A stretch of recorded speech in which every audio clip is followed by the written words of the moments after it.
ഏട്ടത്തി അമ്മ തിരിച്ചു വന്നെന്നും ഇവിടത്തെ ജില്ലാ കളക്ടറാണെന്നും ആശാന് മനസ്സിലായിട്ടുണ്ട്.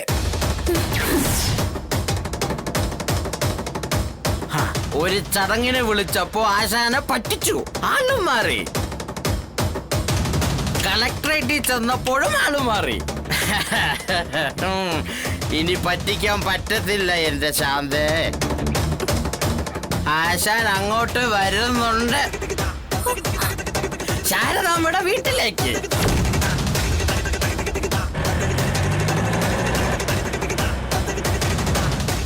കയ്യോടെ പിടിച്ചു.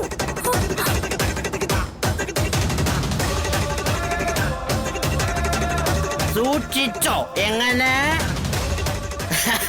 കയ്യോടെ ആണോ? ജാഗ്രത. അല്ല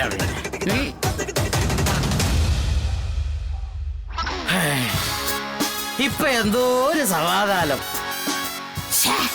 ഇത് നേരത്തെ ചെയ്താ മതിയായിരുന്നു. ശാന്തയോ ശാന്തി, നിന്നെ തേടി വരുന്ന ആശ.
ഇവിടെന്താ വേണ്ടേ? സാമ്പാറല്ലേ? എനിക്ക് ദോശ തന്നെ വേണ്ട, പിന്നെന്തിനാ സാമ്പാർ? ഞങ്ങൾ കളക്ടർ മാഡത്തെ കണ്ട് പരാതി പറയാൻ വന്നതാ. ഞങ്ങളെ പിന്നെ എന്തിനാ അവിടെ പിടിച്ചിരുത്തി ഭക്ഷണം തരുന്നേ? അതെ, മര്യാദയ്ക്ക് അടങ്ങി ഒതുങ്ങി അവിടെ ഇരുന്നോ. വേണ്ടാത്ത വർത്തമാനം പറഞ്ഞ ഒറ്റ ഒരെണ്ണത്തിന്റെ പരാതിയും കളക്ടർ മാഡം പരിഗണിക്കത്തില്ല.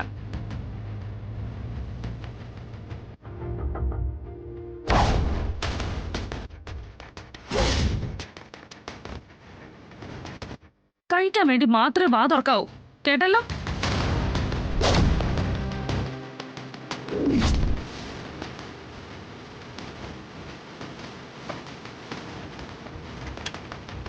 മര്യാദയ്ക്ക് കഴിച്ചോ. ഞാൻ കഴിച്ചതാ.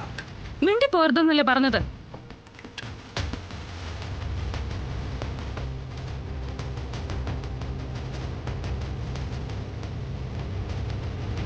അതെ, രണ്ടുപേരും മിണ്ടാതെ ഇവിടെ നിന്ന് കഴിച്ചോണം.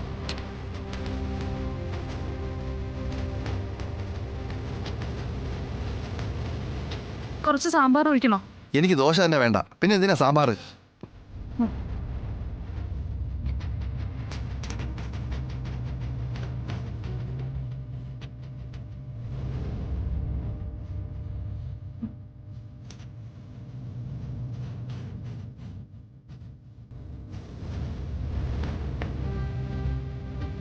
ആ, ഇതാര്? വിഷ്ണു മോനോ? എന്താ മോനെ, വല്ലതും കഴിക്കുന്നോ? വാ, അകത്തിരിക്കെ. വേണ്ട, ഞാൻ കഴിച്ചതാ. ഞങ്ങളെല്ലാം കഴിച്ചതാ.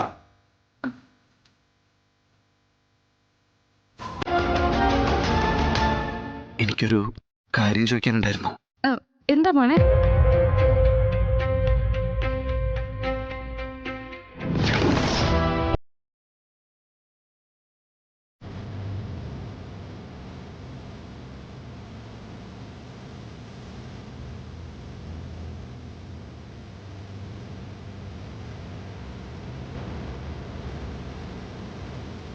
എന്താ കാര്യം? ശാലിനി,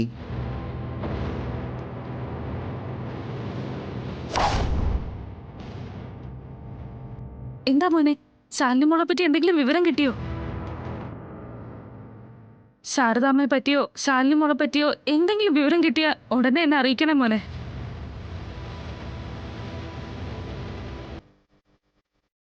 എന്ന് ഞാൻ വിളക്ക് കൊളുത്തി പ്രാർത്ഥിക്കുന്നത് ശാരദാമ്മയും ശാലിനി മോളെയും കാണിച്ചു തരണേ നല്ല വിഷ്ണു മോനെ. അവരെ പറ്റി എന്തെങ്കിലും വിവരം കിട്ടണേന്നാ.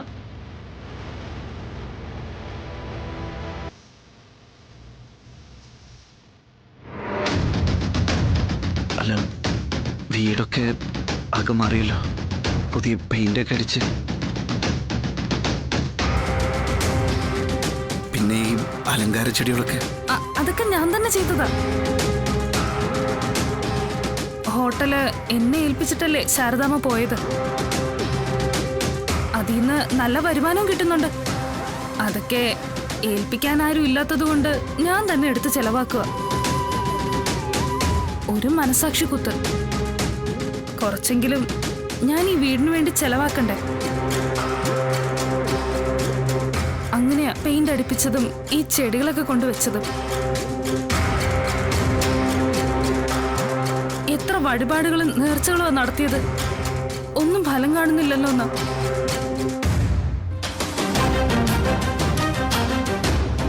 അല്ല മോനെ, എനിക്കൊരു കാര്യം ചോദിക്കാനുണ്ടായിരുന്നു. നിങ്ങളെ ആരെങ്കിലും കാണുമ്പോ ചോദിക്കാന്ന് കരുതിയിരുന്നതാ. ശാരിക മോളെ പറ്റിയും രാജീവ് സാറിനെ പറ്റിയും വിവരമൊന്നുമില്ലേ? ശാലിനി മോളും ശാരദാമ്മയും സ്ഥലത്തും ഇല്ല. പിന്നെ ഈ വീടിനും ഹോട്ടലിനും ഒക്കെ അവകാശികള് ശ്യാമമോളും വിഷ്ണുമോനും രോഹിത്തും ഒക്കെ അല്ലേ? എന്നെ ഈ ഹോട്ടൽ നടത്തിപ്പിന് ശാരദാമ്മ ഏൽപ്പിച്ചെന്നേ ഉള്ളൂ. ഇതിൽ നിന്നുള്ള വരുമാനം ഇപ്പൊ തന്നെ ഞാൻ എടുക്കുക. അത് വെച്ച് കുടുംബം ഒന്ന് പച്ചപിടിച്ചെന്നുള്ളത് സത്യമാ. പക്ഷേ നാളെ ശാരദാമ്മയോ മറ്റോ വന്ന് ഇത്രയും നാളത്തെ വരുമാനത്തിന്റെ കണക്ക് ചോദിച്ച കൈമലത്തി കാണിക്കാനേ എന്നെ കൊണ്ട് പറ്റൂ. അതുകൊണ്ട് മാസക്കണക്കിനോ ആഴ്ചക്കണക്കിനോ പണം ഏൽപ്പിക്കാൻ ഒരാളുണ്ടായിരുന്നെങ്കിൽ എനിക്ക് മനസ്സിൽ നിന്നൊരു ഭാരം കുറഞ്ഞു കിട്ടിയേനെ.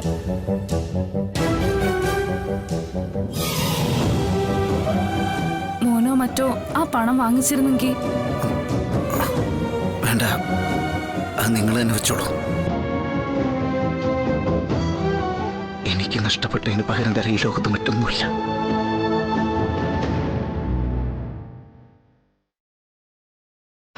പോട്ടെ. അല്ല, വിഷ്ണുമോൻ എന്തിനാ വന്നത്? ഞാൻ ഇതുവഴി പോയപ്പോ വെറുതെ ഒന്ന് കയറിയെന്നേ ഉള്ളൂ.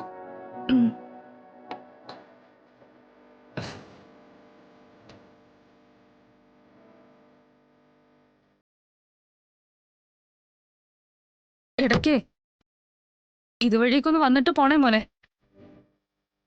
നോക്കാനും അന്വേഷിക്കാനും ഒന്നും ആരും ഇല്ലാതെ കിടക്കുക.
ശാന്തേ, തൽക്കാലം എന്തായാലും രക്ഷപ്പെട്ടു.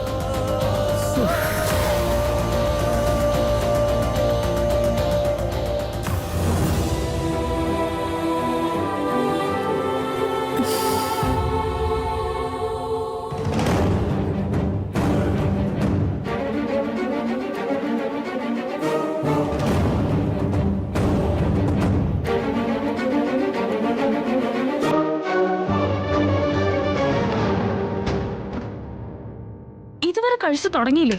അല്ല, എത്ര നേരം ഞങ്ങൾ ഇവിടെ കാത്തിരിക്കണം? ആരും കാത്തിരിക്കണ്ട. കളക്ടർ മാഡം ഇന്ന് ആരുടെയും പരാതി കേൾക്കുന്നില്ല. പോയിട്ട് നാളെയോ മറ്റോ വന്നാ മതി. എന്നാരാ പറഞ്ഞത്?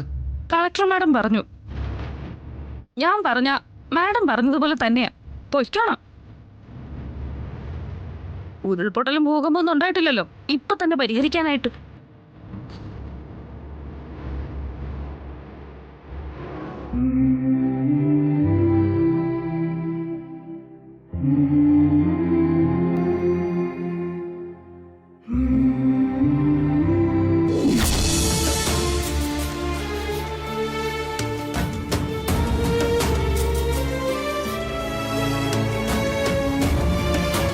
വീടിനുള്ള അപേക്ഷയല്ലേ? ഞാൻ റെക്കമെൻഡ് ചെയ്യാം. ശാലിനി മോളെ, എന്താ ശാന്തേച്ചി? ഒരു പ്രശ്നമുണ്ട്.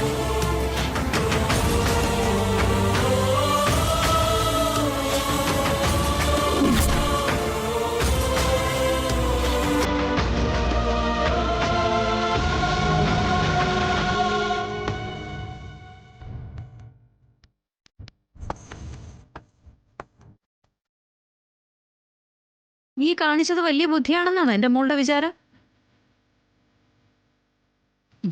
സത്യാമ്മയെ കാണാതിരിക്കുന്നതിനും ഒഴിഞ്ഞു മാറുന്നതിനും ഒക്കെ നിനക്ക് ഓരോ ന്യായങ്ങളുണ്ട്. ഇപ്പതേ വിഷ്ണുവായിട്ട് അവന്റെ ഭാര്യയെ തേടി വന്നതാ, അതും അവളുടെ സ്വന്തം വീട്ടിലേക്ക്. അപ്പോഴും മാറിക്കളഞ്ഞതിന് എന്ത് ന്യായം നിനക്ക് പറയാനുള്ളത്?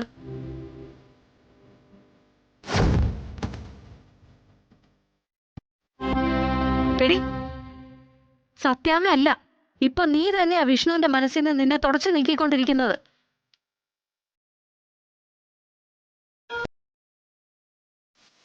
ആറ് വർഷം കൺമുന്നിൽ കാണാതിരുന്നിട്ടും എവിടെയാന്ന് പോലും അറിയാഞ്ഞിട്ടും കടല് പോലെ സ്നേഹമായിട്ട് നിന്റെ പിന്നാലെ നടക്കുക, കഴുത്തിൽ താലി കെട്ടിയവൻ. എടി, അതിന്റെ 100-1 സ്നേഹം ഭർത്താവിന് തന്നോടുണ്ടായിരുന്നെങ്കിലെന്ന് ആഗ്രഹിക്കുന്ന പെണ്ണുങ്ങളാ കൂടുതലും.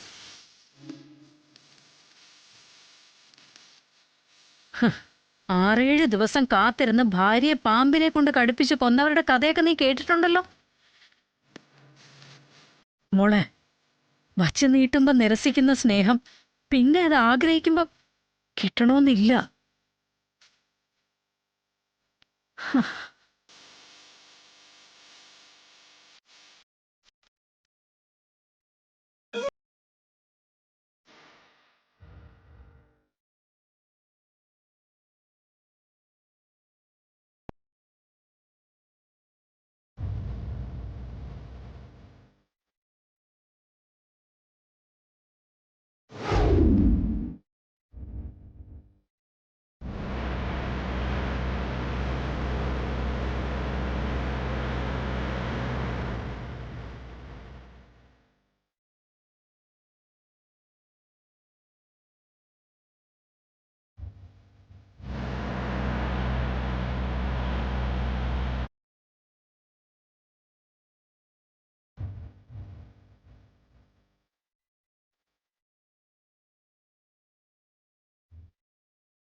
ഹലോ. ഹലോ, ശ്യാമയല്ലേ? അതെ, ആരാ? ശ്യാമയെ നന്നായി അറിയാവുന്ന ഒരാളാണെന്ന് കൂട്ടിക്കോ. ഒന്ന് പരിചയം പുതുക്കാൻ വേണ്ടി വിളിച്ചതാ. നിങ്ങൾ ആരാണെന്ന് പറയുന്നുണ്ടോ? എനിക്ക് വേറെ ജോലിയുള്ളതാ. ശ്യാമയ്ക്ക് ഭയങ്കര തിരക്കാണല്ലോ. പഴയ ക്ലാസ്മേറ്റ്സോ സുഹൃത്തുക്കളോ ഒക്കെ വിളിച്ചാ കോൾ അറ്റൻഡ് ചെയ്യാൻ കഴിയാത്തത്ര തിരക്ക്. അതെങ്ങനെയാ? പഴയ ചായക്കടക്കാരി ശാരദാമ്മയുടെ മകളല്ലല്ലോ ഇപ്പൊ ശ്യാമ. സത്യഭാമയുടെ മരുമകളല്ലേ? അതെ, നിങ്ങൾക്ക് എന്തിന്റെ അസുഖ? ഒന്ന് ക്ഷമിക്കണ്ടേ ശ്യാമേ. ശ്യാമയോട് ഞാനൊരു തമാശ പറഞ്ഞെന്നല്ലേ ഉള്ളൂ. എനിക്കാണെങ്കിലേ ശ്യാമയുടെ എന്ത് തമാശ വേണേലും പറയാനുള്ള അധികാരമുണ്ട്. അല്ല, എന്ത് അധികാരം ഉണ്ടെന്നാ? ദേ, നിങ്ങൾ ആരാണെന്ന് മര്യാദക്ക് പറയുന്നുണ്ടോ? ഇല്ലെങ്കിൽ ഞാനിപ്പോ ഫോൺ കട്ട് ചെയ്തിട്ട് പോകും. തിടുക്കം കാട്ടാതെ ശ്യാമേ. നമ്മൾ തമ്മി മുഖപരിചയമൊന്നുമില്ല. പക്ഷേ ശ്യാമയെ പറ്റി ഞാനൊരു കാര്യം പറഞ്ഞാ ശ്യാമ പേടിക്കും, വല്ലാതെ പേടിക്കും.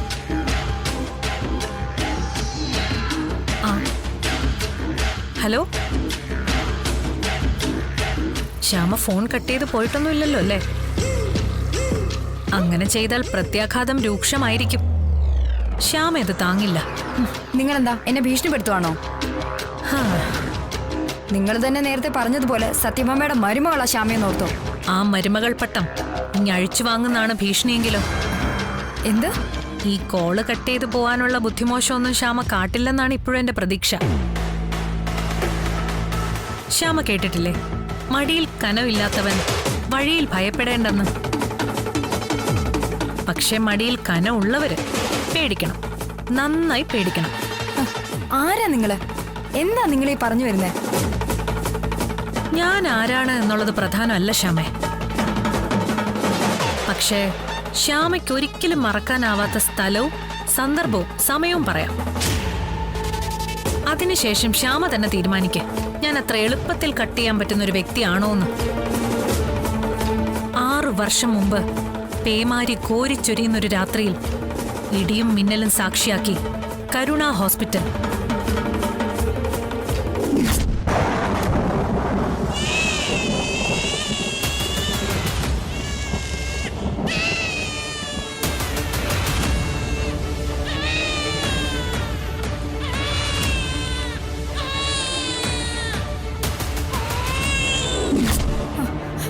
ആരാ നിങ്ങള്? ഇനി മാത്രം ഞാൻ ആരാണെന്ന് പറയാൻ ശ്യാമേ. ആ കറുത്ത രാത്രിക്കും പേമാരിക്കുവിടെ ദൈവത്തെ പോലും കബളിപ്പിച്ച് നീ നടത്തിയ ഒരു ഇടപാടിന്റെ ദൃക്സാക്ഷി, ദി സോൾ ഐ വിറ്റ്നസ്. നിങ്ങൾ എന്താ ഈ പറയുന്നത്? അതിന് ഞാനൊരു ഇടപാട് നടത്തിയിട്ടില്ലല്ലോ.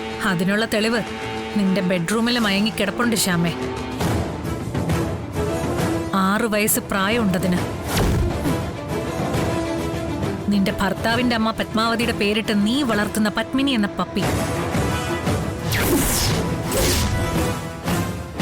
പക്ഷേ നിന്റെ ഭർത്താവ് രോഹിത്തിന്റെ കുഞ്ഞല്ല ശ്യാമേ പപ്പി. അതറിഞ്ഞാൽ രോഹിത് നീയുമായിട്ടുള്ള ബന്ധം എന്താവും? ദത്തുപുത്രനെ നീ ചതിച്ചു എന്നറിഞ്ഞാൽ ക്ഷമിക്കാൻ പറ്റുമോ?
അങ്ങനെ ഉണ്ടായിരുന്നെങ്കിൽ 6 വർഷം മുമ്പ് തന്നെ എനിക്ക് ഈ രഹസ്യം ഒരു ആയുധമാക്കായിരുന്നു.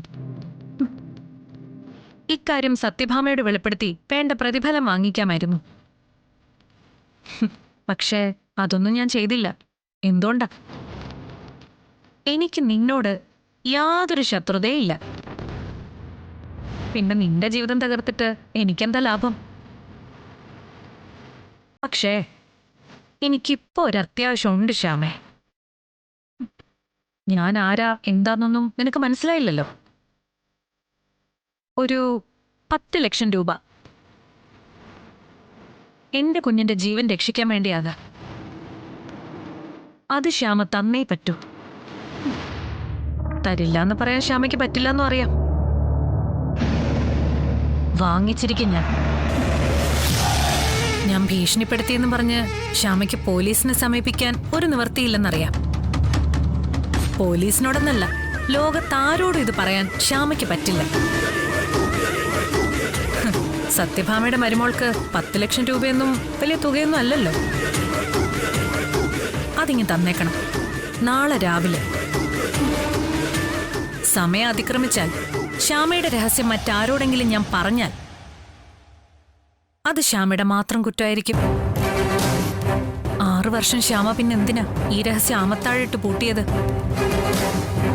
ആ പിന്നെ ശ്യാമേ, പണം സംഘടിപ്പിച്ചിട്ട് ഈ നമ്പറിലേക്ക് നാളെ രാവിലെ വിളിക്കണം. സ്ഥലവും സന്ദർഭവും ഞാൻ പറയാം. നമുക്ക് അവിടെ വെച്ച് പണം കൈമാറാം. ഈ നമ്പർ എപ്പോഴും ആക്റ്റീവ് ആയിരിക്കുവേ. ആ അപ്പൊ എല്ലാം പറഞ്ഞ പോലെ റിസ്ക് എടുക്കാനൊന്നും നിൽക്കണ്ട. രാവിലെ വിളിക്കാനും മറക്കണ്ട.